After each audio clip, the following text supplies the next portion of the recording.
There's no question in my mind that we have an epidemic of surgical births all around the world, in almost every country. I'm from the United States. I graduated from my nursing training and began as an obstetric nurse in 1975. The cesarean rate in the U.S. in 1975 was 5%. And we are now at 2000, on the verge of 2020. If I'm correct in my math, that's 45 years. So 45 years I've been watching the research. I've been looking at birth in hospitals. I stopped working in hospitals in around 1986, 87, after my children were born. And I literally said, I never want to go back into that environment.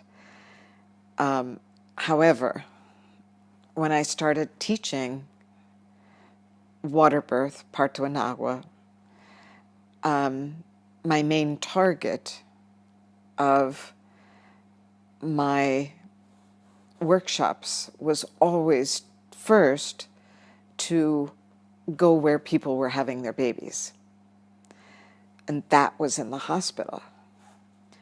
So I targeted nurse midwives first in the U.S. Their approach and their cesarean rates were much lower. In the 80s and 90s, we were still doing vaginal births after cesarean. And the primary cesarean rate, you have to look at both. The primary cesarean rate and the overall cesarean rate. And the primary cesarean birth rate for midwives in the U.S. has always been about half that of obstetricians. In the U.S., for every one midwife that is practicing today in 2020, we have 250 obstetricians. So if the primary cesarean rate, let's say for midwives, is 10%, then it gets tripled for obstetricians. There's so many reasons for that. As I travel around the world, I see the lowest cesarean rates in countries that use midwifery, autonomous midwifery, as the gatekeeper for pregnancy and birth.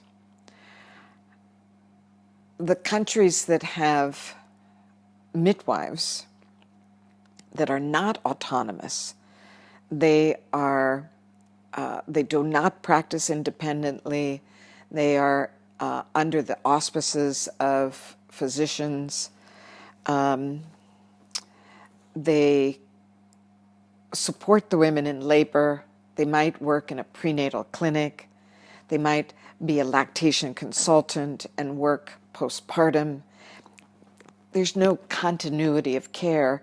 And when it comes to the birth, the obstetrician comes in, delivers the baby, makes the calls, and said, oh, this labor has been taking way too long. We suggest a cesarean.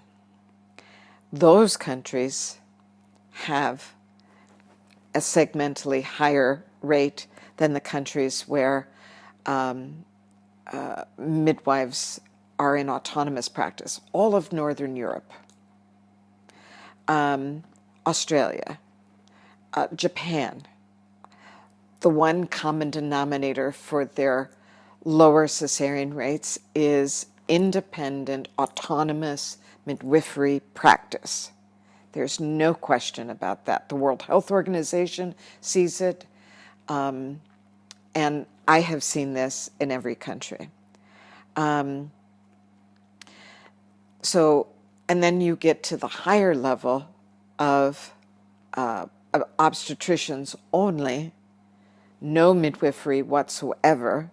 Midwifery has been taken away, dissolved, the schools were stopped, whatever type of education there was, it's no longer there. India has no midwifery education. And their cesarean rates skyrocketed in the last decade. Skyrocketed. I was in a hospital outside of Mumbai, and I asked the doctor, female physician, what's all this equipment in the room? And it looked like a space age center. And she said, oh, well, the parents require that.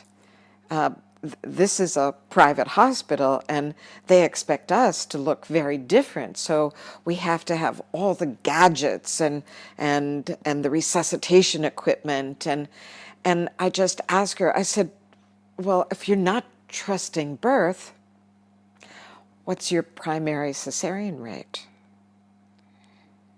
Because the two go hand in hand. And their primary cesarean rate at that hospital in Mumbai was 80%. 80.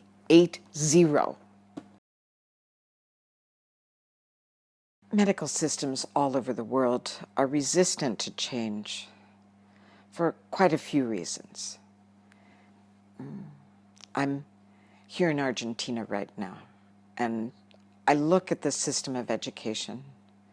I look how they use midwives who are very well educated to carry out the plan from the doctor's point of view. The resistance to change is both personal and political. The personal reason is fear. Within any medical society, I've seen it in Ecuador, I've seen it in Mexico, I've seen it in the US. Name me a country. I've been in 75 countries. It's the same every place. The people who make waves and say, we must change the way we offer care to women, they often will be judged, lose their licenses, if their cesarean rate isn't high enough. I have friends in the States that were fired from their jobs because they didn't do enough ultrasounds and they didn't do enough cesareans. And they were judged unsafe.